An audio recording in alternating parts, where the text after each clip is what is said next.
بسم اللہ الرحمن الرحیم۔ میں اس وقت سے ہمیشہ بنو تمامہ سے محبت رکھتا ہوں جب سے نبی کریم صلی اللہ علیہ وسلم کی زبانی ان کی 3 خوبیاں میں نے سنی ہیں۔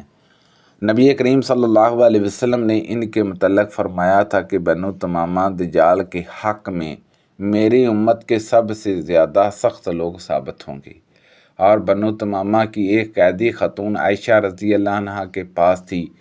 نبی کریم صلی اللہ علیہ وسلم نے فرمایا کہ اسے آزاد کر دو، کیونکہ یہ اسماعیل علیہ السلام کی اولاد میں سے ہے، اور ان کے جہاں سے زکوٰۃ وصول ہو کر آئی تو آپ صلی اللہ علیہ وسلم نے فرمایا کہ یہ ایک قوم کی جہاں یہ فرمایا کہ یہ میری قوم کی زکوٰۃ ہے۔ میرے پاس ایک گڑھا ہے جس میں میرے لیے نبجیزہ یعنی کھجور کا شربت بنایا جاتا ہے، میں وہ میٹھے رہنے تک پیا کرتا ہوں، بعض وقت بہت پی لیتا ہوں اور لوگوں کے پاس دیر تک بیٹھا رہتا ہوں تو ڈرتا ہوں کہ کہیں فضاحت نہ ہو، لوگ کہنے لگے کہ یہ نشہ باز ہے۔ اس پر حضرت ابن عباس رضی اللہ عنہما نے کہا کہ قبیلہ عبد القیس کا وفد نبی کریم صلی اللہ علیہ وسلم کی خدمت میں حاضر ہوا تو آپ صلی اللہ علیہ وسلم نے فرمایا کہ اچھے آئے، نہ ذلیل ہوئے نہ شرمندہ، خوشی سے مسلمان ہو گئے، نہ ہوتے تو ذلت اور شرمندگی حاصل ہوتی۔ انہوں نے عرض کیا، یا رسول اللہ صلی اللہ علیہ وسلم، ہمارے اور آپ کے درمیان میں مشرکین کے قبائل پڑتے ہیں، اس لیے ہم آپ کی خدمت میں صرف حرمت والے مہینے ہی میں حاضر ہو سکتے ہیں۔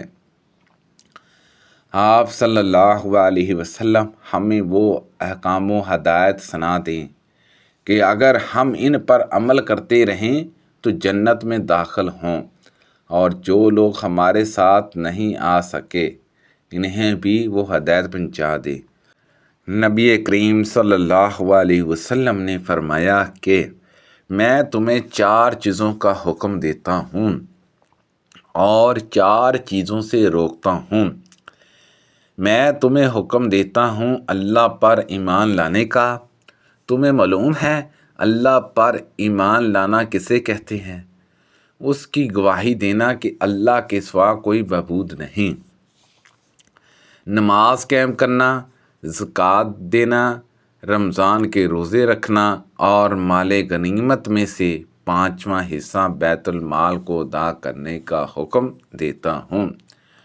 اور میں تمہیں 4 چیزوں سے روکتا ہوں، یعنی کدو کے تنبے میں اور کردی ہوئی لکڑی کے برتن میں اور سبز لاکھی برتن میں اور روغنی برتن میں نوجیدہ بھگونے سے منع کرتا ہوں۔ ام المومنین سے ہم سب کا سلام کہنا، اور عصر کے بعد 2 رکعتوں کے متعلق ان سے پوچھنا، اور یہ کہ ہمیں معلوم ہوا ہے کہ آپ انہیں پڑھتی ہیں، اور ہمیں یہ بھی معلوم ہوا ہے کہ رسول اللہ صلی اللہ علیہ وسلم نے انہیں پڑھنے سے روکا تھا۔ حضرت ابن عباس رضی اللہ عنہما نے کہا کہ میں ان 2 رکعتوں کے پڑھنے پر حضرت عمر رضی اللہ عنہ کے ساتھ ان کے دور خلافت میں لوگوں کو مارا کرتا تھا۔ کرب نے بیان کیا کہ پھر میں ام المومنین کی خدمت میں حاضر ہوا اور ان کا پیغام پہنچایا۔ عائشہ رضی اللہ عنہا نے فرمایا کہ اس کے متعلق ام سلمہ سے پوچھو۔ میں نے ان حضرات کو آ کر اس کی اطلاع دی تو انہوں نے مجھ کو ام سلمہ رضی اللہ عنہا کی خدمت میں بھیجا، وہ باتیں پوچھنے کے لیے جو عائشہ سے انہوں نے پوچھوائی تھیں۔ ام سلمہ رضی اللہ عنہا نے فرمایا کہ میں نے خود بھی رسول اللہ صلی اللہ علیہ وسلم سے سنا ہے کہ آپ عصر کے بعد 2 رکعتوں سے منع کرتے تھے، لیکن آپ صلی اللہ علیہ وسلم نے ایک مرتبہ عصر کی نماز پڑھی، پھر میرے جہاں تشریف لائے، میرے پاس اس وقت قبیلہ بنو حرم کی کچھ عورتیں بیٹھی ہوئی تھیں اور آپ نے 2 رکعت نماز پڑھی۔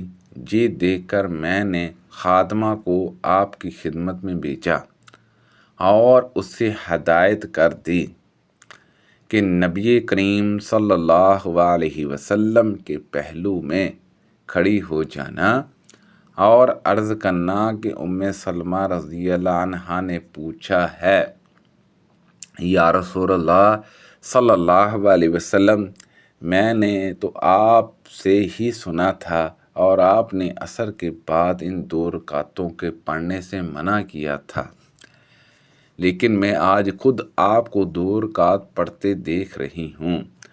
اگر نبی کریم صلی اللہ علیہ وسلم ہاتھ سے اشارہ کریں تو پھر پیچھے ہٹ جانا۔ خادمہ نے میری ہدایت کے مطابق کیا اور نبی کریم صلی اللہ علیہ وسلم نے ہاتھ سے اشارہ کیا تو وہ پیچھے ہٹ گئی۔ پھر جب آپ فارغ ہوئے تو آپ صلی اللہ علیہ وسلم نے فرمایا کہ اے ابو امیہ کی بیٹی، عصر کے بعد کی 2 رکعتوں کے متعلق تم نے سوال کیا ہے۔ وجہ یہ ہوئی تھی کہ قبیلہ عبد القیس کے کچھ لوگ میرے جہاں اپنی قوم کا سلام لے کر آئے تھے اور ان کی وجہ سے ظہر کے بعد کی 2 رکعتیں میں نہیں پڑھ سکا تھا۔ یہ وہی 2 رکعتیں ہیں۔ رسول اللہ صلی اللہ علیہ وسلم کی مسجد یعنی مسجد نبوی کے بعد سب سے پہلے جمعہ جوسائی کی مسجد عبد القیس میں قائم ہوا۔